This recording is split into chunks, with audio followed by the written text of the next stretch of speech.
Hej, Elsa här från Elsas bokhylla. Det är dags att visa upp de böckerna som jag upplevde var bäst under 2023. Jag tycker att jag gick igenom listan. Jag har så bra böcker 2023. Jag har upplevt att jag hade jättebra läsupplevelser. Och det var svårt att hitta de 10 bästa. Så därför har jag ett par hedersomnämnande också för att inte glömma bort någon. Böcker som jag tycker är riktigt bra. Och i den här videon, jag rekommenderar alla de här böckerna jag pratar om. Det här är riktigt bra läsupplevelser som jag fortfarande liksom kommer ihåg väldigt väl. Sådär 1 år efter. Okej, jag måste bara hedersomnämnande, första hedersomnämnande, ingen speciell ordning utan jag bara kör så som jag har hittat dem. Mer eller mindre. Jag har min dator här, ska vi se. The Hunting of Alejandra av Vi Castro. Det här är en liten kortis, finns som e-bok, jag läste den.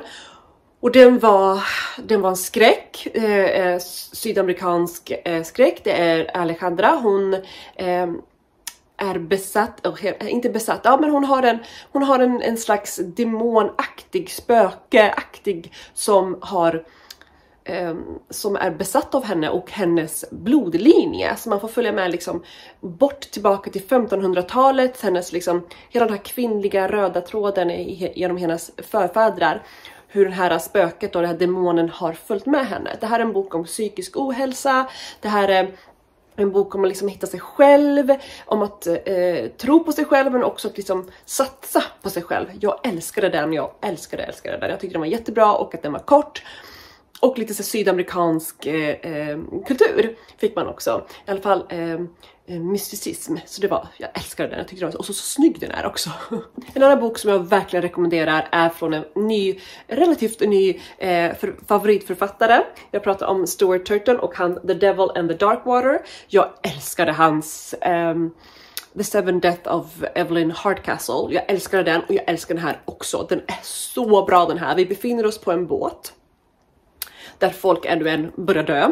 Och besättningen undrar, de här karaktärerna vi undrar, kan det vara så att det är en demon som är ute efter oss? Eller vad är det som händer? Och sen så finns det en Sherlock Holmes liknande snubbe som tar och försöker lösa det här fallet. Lösa vad är det som händer på den här båten. Det är twists and turns, jag vet aldrig vad det här, alltså det här är så mycket som händer. Välskriven, man befinner sig på en båt, man känner den här havslukten, stormarna, vinden. Det är så bra det här. Och jag längtar till han ska släppa en ny bok, eller om han har precis släppt en ny bok.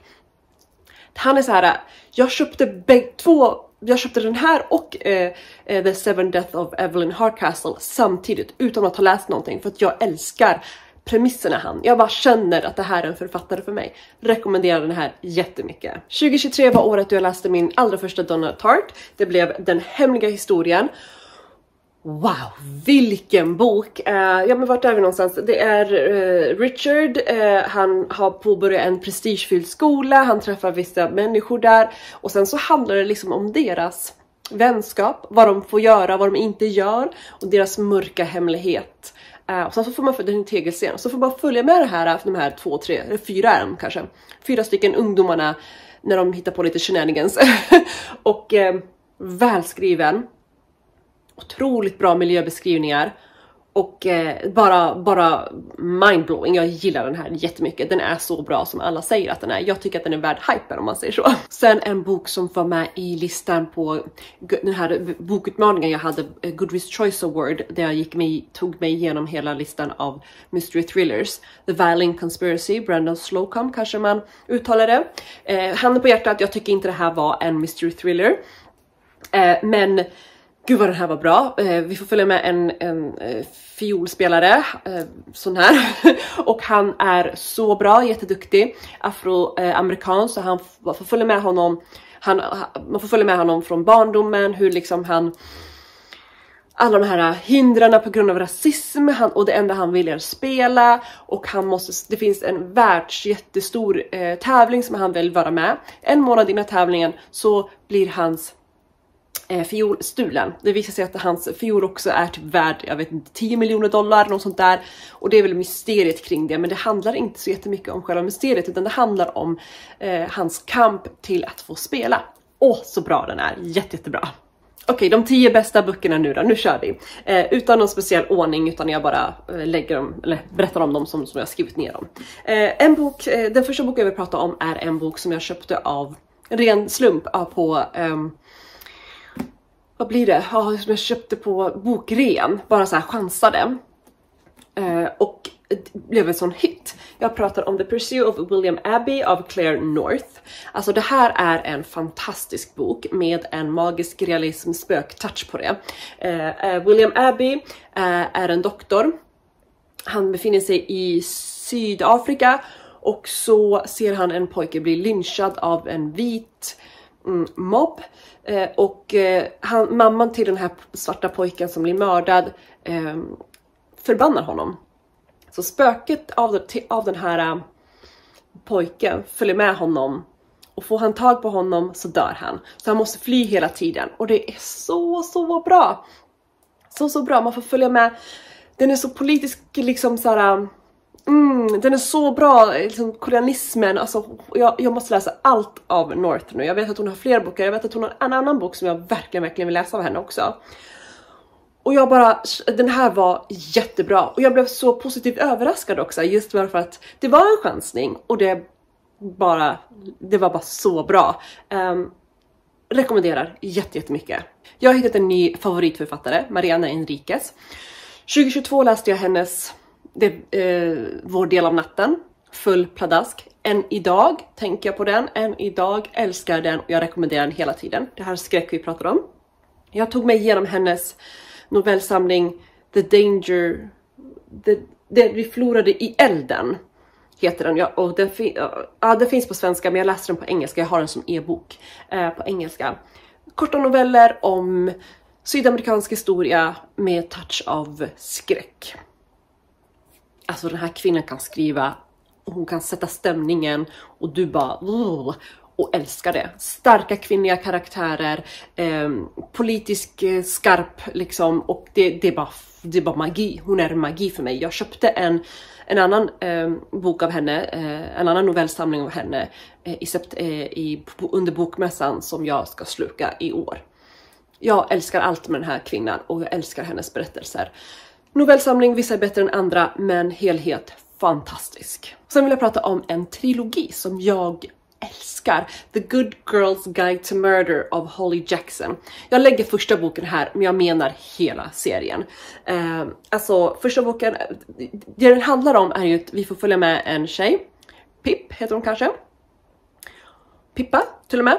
Hon är en true crime poddare och hon väljer att försöka lösa och gräva sig in på det här försvinnandet av en tjej och mordet på en tjej, mordet på en klasskompis och hennes pojkväns försvinnande. Något sånt där.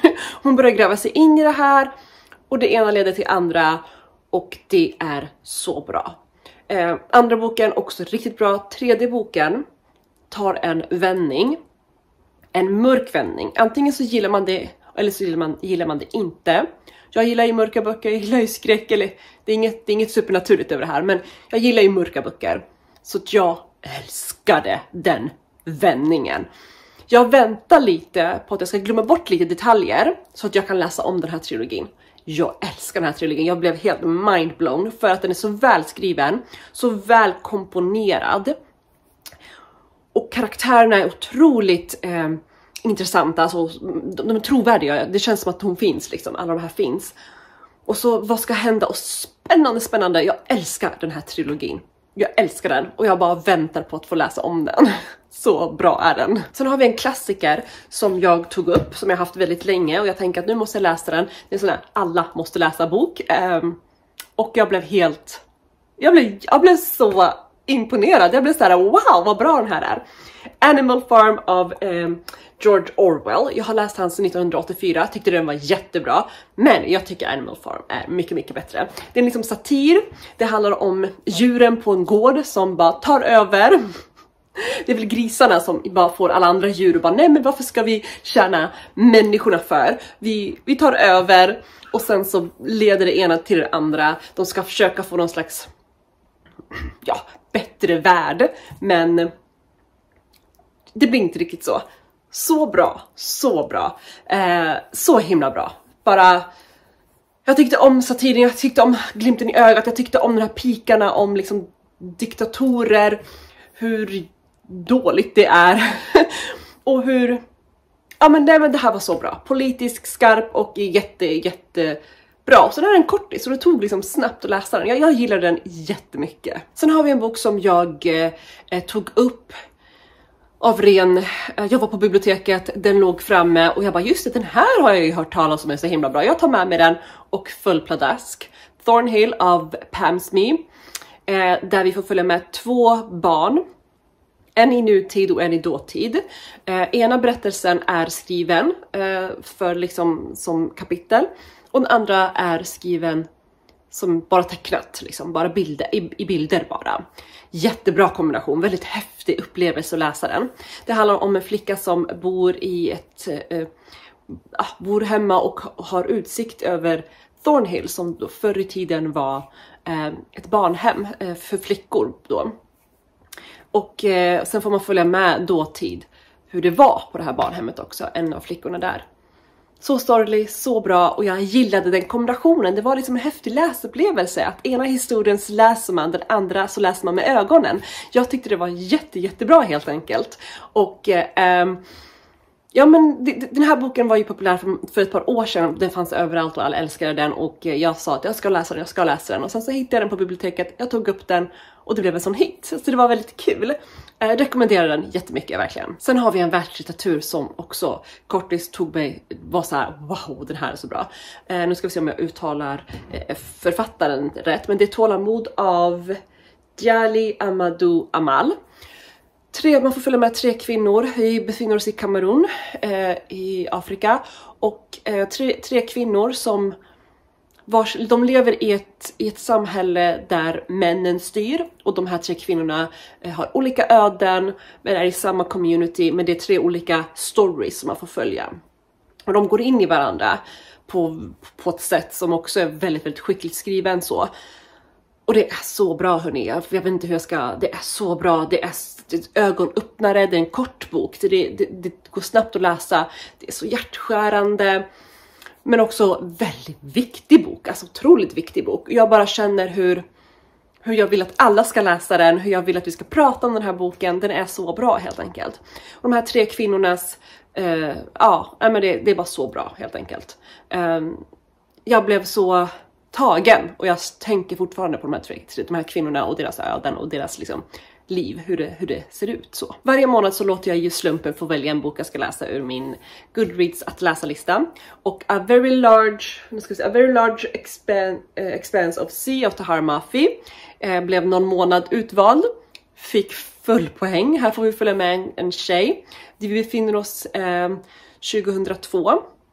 1 år efter 11 september. Hon är en ung kvinna som har hijab. Och hon träffar en kille, Ocean, en vit kille. Och de tycker om varandra. Men så finns lite kulturkrockar där. Och det är så häftigt att få följa med de här två när de försöker navigera deras relationer och hur de inte ger upp varandra och de här rasismen som hon får uppleva, men också ta del av det braiga. Den är så välskriven och jag blev så imponerad och jag kunde inte sluta lyssna, och det var en sån häftig läsupplevelse. Jag lyssnade på den, kommer jag ihåg. Det var en sån häftig läsupplevelse. Jag blev så tagen verkligen. Och den var riktigt bra. Och jag fattar inte varför det tog mig så länge att läsa den. Jag är så glad att slumpen valde den. Jag blev så här, vad glad jag är att den här är läst. Så känner jag. Och Lillo ser jag som inte har läst den, för den är fantastisk. Nu ska jag prata om ännu en bok som var med i den här listan. Bokutmaningen Goodreads Choice Award. Där jag skulle ta mig igenom alla mystery thriller böcker där. Things We Do in the Dark av Jennifer Hillier. Kanske jag ska kolla. Hillier, jag tror man uttalar det så kanske. Här har vi en mystery thriller som är så bra. Alltså, vad bra den är. Jag ska inte berätta så mycket om den, men det börjar ju med att vår huvudkaraktär blir anklagad för mordet på sin man. Man är inne i huvudet på henne och och det man vet är att hon har inte dödat mannen. Men, Simman då, men hon kan heller inte berätta för polisen alltihopa, för hon döljer en massa saker. Så är det dåtid, nutid och sen så blandas det ihop. Så skickligt skriven. Så liksom spännande. Jag kunde liksom inte veta riktigt hur det skulle sluta, vad de här vändningarna var. Det var någon som jag hade koll på, men sen så blev jag så här, vänta, va? Jaha, okej. Jag tyckte den här var jättebra. Jag tyckte den här var riktigt välskriven och bra. Och ja, men jag vill läsa mer av henne, Jennifer Hillier. Jag har inte, ingen pratar om den här boken, eller ingen. Jag ser inte ens många som pratar om den här boken och jag tyckte den här var jättebra helt enkelt. Och värdig att vara i mystery thriller kategori, för den är verkligen mystery thriller tycker jag. Så ja, läs den, jag tycker den var bra. Ännu en klassiker som jag faktiskt, eller modern klassiker som jag faktiskt kan bocka av är Väggen av Marlene Haushofer. Och det här är ju liksom vad kan man kalla det? Kan man kalla det en dystopi kanske? Vi får följa med en kvinna som helt plötsligt vaknar upp en dag, då är det en vägg omkring överallt.